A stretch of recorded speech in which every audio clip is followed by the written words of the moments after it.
আসসালামু আলাইকুম এভরিওয়ান। তোমরা যে এসিটা দেখতে পাচ্ছ এটা কেরিয়ার কোম্পানির এসি, জেটটন ইনভার্টার এসি। আর এই এসিতে কাস্টমারের প্রবলেম ছিল, কুলিং হচ্ছিল না। এই এসিটা কিন্তু আমরা কিছুদিন আগে চেক করে গিয়েছিলাম আর প্রবলেমটা আমরা দেখে গিয়েছিলাম। এসিতে প্রবলেম ছিল গ্যাস লিকেজের, তার কারণেই কিন্তু এসিটাতে কুলিং হচ্ছিল না। আর আমি কিন্তু লিকেজ প্রবলেমটা চেক করার পরে কিন্তু সলভও করে গিয়েছিলাম। কাস্টমার বলেছিল কিছুদিন পরে গ্যাসটা চার্জ করবে। কাস্টমার আমাকে এসিটা ঠিক করার জন্য প্রায় 1.5 মাস পরে ফোন করে, আর আজকে দেখতে পাচ্ছ আমরা চলে এসেছি মেশিনটাকে ঠিক করার জন্য। আমি প্রথমে কিন্তু মেশিনটাকে অন করে একবার চেক করে নিচ্ছি, কারণ অনেক দিন ধরে প্রায় 1.5 মাস পড়েছিল মেশিনটা। তারপরে আমি প্রেসার দিয়ে লিকটাও ভালোভাবে আরেকবার টেস্ট করে নিচ্ছি। আর তারপর যে প্রেসারটি দিয়ে আমরা লিকটা টেস্ট করছিলাম সেই প্রেসারটি আমরা এখন ছেড়ে দিচ্ছি।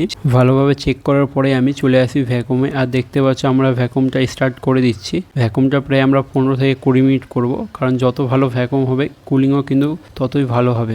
আমার প্রিয় কাস্টমার বা দাদাদের বলবো, তোমরা যদি বাড়িতে নতুন এসি ইনস্টল করো বা নতুন এসি নাও, তাহলে অবশ্যই কিন্তু ভ্যাকুম করতে বলবে। যে সকল টেকনিশিয়ান দিয়ে তোমরা ইনস্টল করাবে ওদেরকে কিন্তু অবশ্যই ভ্যাকুম করতে বলবে, তারপরে গ্যাসটা রিলিজ করতে হবে। আর ভ্যাকুমটা কখন করতে হয় সেটাও তোমাদের বলি। মেশিন পুরো ইনস্টল হয়ে যাবে, ইনডোর এবং আউটডোর পাইপ লাইন সব কিছু কমপ্লিট হয়ে যাবে। কমপ্লিট হয়ে যাওয়ার পরেই কিন্তু ভ্যাকুমটা করতে হয়। ভ্যাকুম করার পরেই কিন্তু গ্যাসটা ছাড়তে হয় বা রিলিজ করতে হয়। তোমরা দেখতে পেলে আমার কিন্তু ভ্যাকুমের কাজ কমপ্লিট হয়ে গেছে। আর এখন আমি কিন্তু গ্যাস চার্জ করব। আর এই মেশিনে কিন্তু R32 গ্যাস ছিল, আর দেখতেই পাচ্ছ আমি সিলিন্ডারে কিন্তু R32 গ্যাস নিয়ে এসেছি। আর আমি কিন্তু এসি অফ অবস্থায় বা স্ট্যান্ডিং অবস্থায় গ্যাস চার্জ করি, তাই দেখতে পাচ্ছ এসিটি এখন অফ আছে আর আমি কিন্তু এখন অফ অবস্থায় গ্যাস চার্জ করছি। আর তোমরা একটু ভালোভাবে দেখো, ভাইকে কিন্তু আমি গ্যাস সিলিন্ডারটা উল্টো করে ধরে রাখতে দিয়েছি, যাতে মেশিনে লিকুইড গ্যাসটা যায় আর কুলিংটা যাতে আরও ভালো হয়।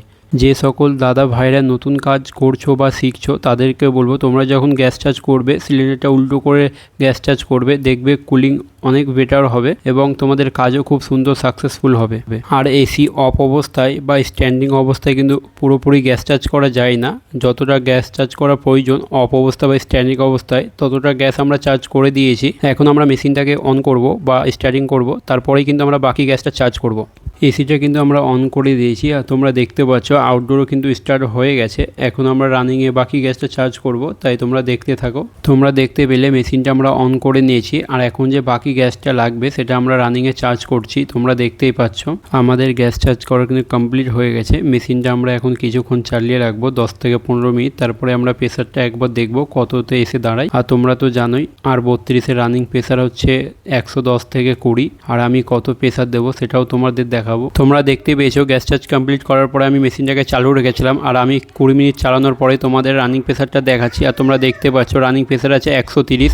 তারপরে চলে আসি আমি কাস্টমারের রুমে, আর তোমরা দেখতে পাচ্ছ কাস্টমারের রুমটা কিন্তু খুব সুন্দর লাগছিল। তারপরে আমি কুলিংটা চেক করে নিই, আলহামদুলিল্লাহ খুব সুন্দর কুলিং হচ্ছিল। আমাদের